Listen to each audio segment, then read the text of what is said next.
I'm Becky Rose Dungeon Girl, improving your game every Monday. And today we're going to talk about loot. What's the right amount to give out? And if you're wondering why I'm stood in a slightly funny position, that's because the camera's pointing slightly down, so I'm like crouching. Just before I begin, a few just quick thank yous to a few other community members. Sean Driscoll, I saw your shout out video, that was awesome. Thank you very, very much. Rogue DM, also, much the same, thank you very much, and I love your channel too. Lloyd, you wanted me to do a video with miniatures again because I hadn't done one in a while. And this one's for you. And Nerdarchy, thank you for the shout out, awesome. So, I'm just going to magic myself away and then you can see what we're going to talk about today.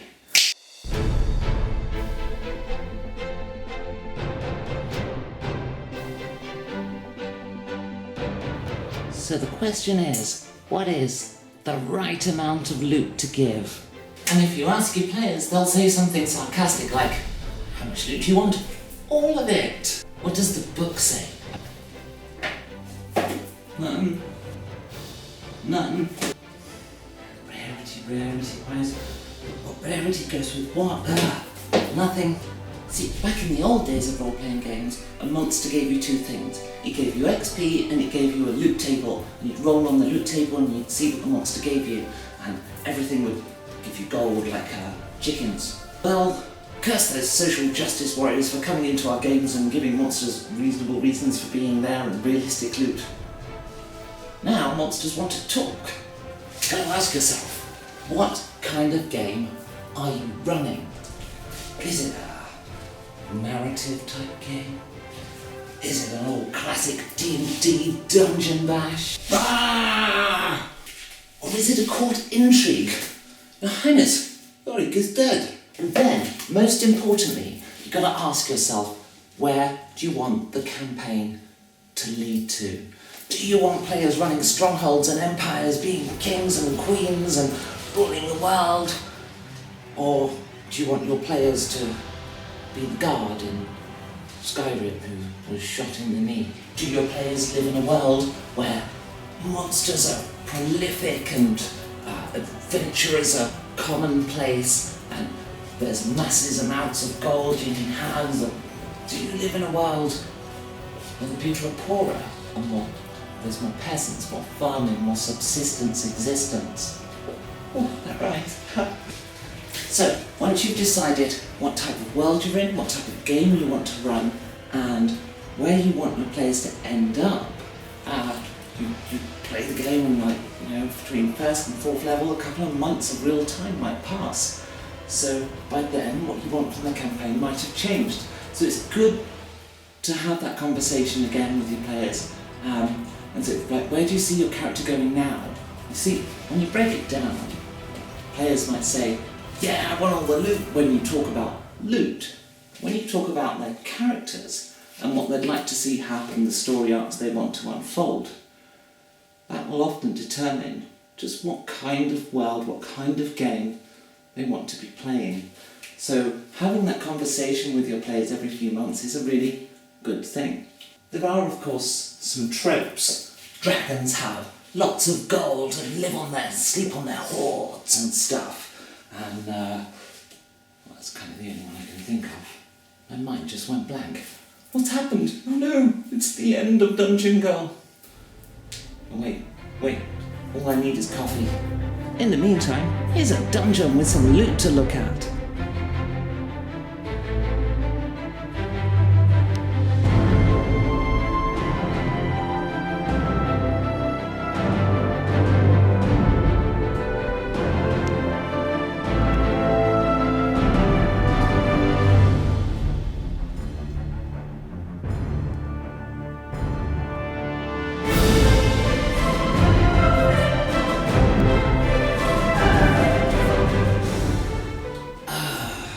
So here's some facts. In Dungeons & Dragons 5th edition, the living expenses for a normal lifestyle is 1 gold piece a day. 3 to 5 if you're wealthy. Shh, don't tell anyone, they'll nick your gold. It stands to bloody camera keeps moving. It stands to reason, therefore, that most people wouldn't carry more than a few silver on them, maybe a couple of gold at most, which is not a lot. Not when adventurers are buying healing potions at 50 gold piece a time. But you also have to remember, in D&D, players don't have very many expenses. Spell components are covered mostly by just having a focus. I actually like to do the spell components. So how much money does your monster have, your average monster?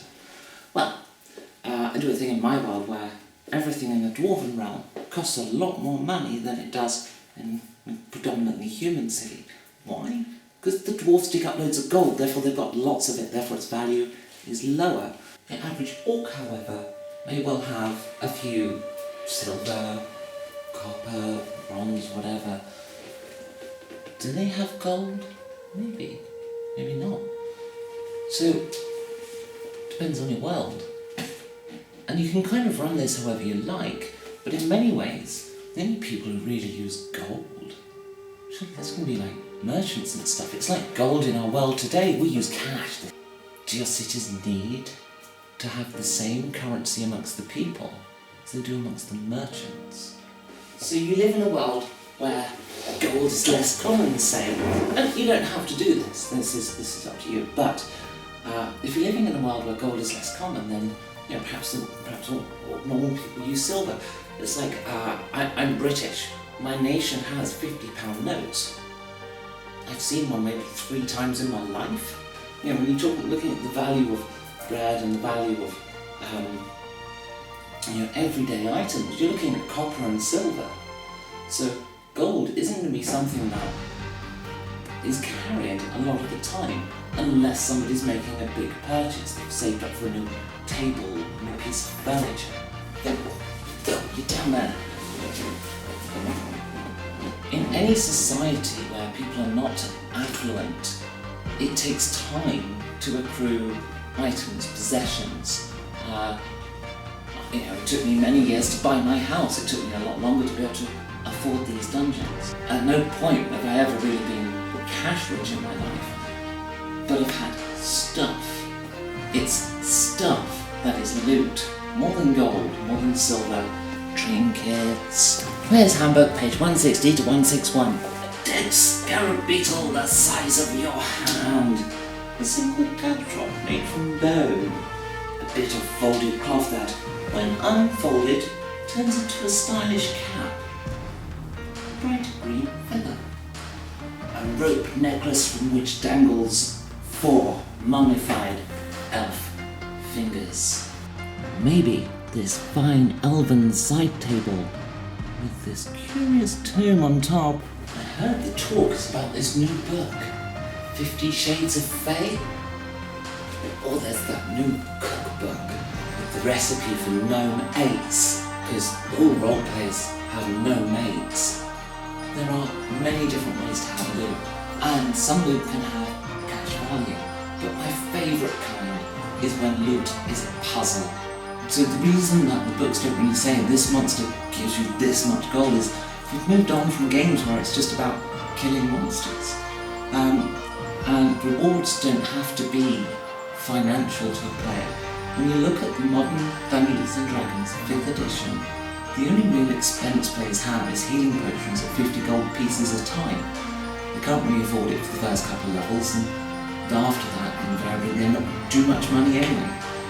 So, if you've got no way of taking gold out of your game, then don't put so much into it, unless you create a need by saying, right, I want my players to run strongholds, in which case, yeah, sure, put lots of gold in your games. Maybe you'll do what I'm doing in my campaign, where I actually control level progress with gold. So instead of giving out XP, I give out gold, and then the players do some ritual with the gold and turns that into levels. And here's the other one. Quite often, with treasure, we'll kill the monster, then roll what the treasure is. The monster's going to use the treasure against you. That's how you control what magic items they have, is can they take them from the cold, dead hands of a creature powerful enough to have been wielding it. Loot is up to you, but it's about keeping in mind what you want to achieve from the next phase of your game. Anyway, I'm Becky Rose, Dungeon Girl. I'm here to improve your game every Monday with content like this sort of stuff. Hope you enjoyed it. If you have any comments to say, for little channels like me, small channels, comments are really important because comments help give the video more exposure. So please, if you enjoyed the video at all, please put a comment because it means a lot to me to get the video out there and seen by more people. I'm far from the biggest role-playing channel out there, so it does me, and I really appreciate it. And I try to reply to all of them if I can. And you can subscribe. That'd be awesome. I have no complaints of new subscribers or new likes, but that's great enough. But sort of comments, I love comments because then I can read what you say, new content based on that stuff, and meet new and interesting people. I like that. So anyway, bye.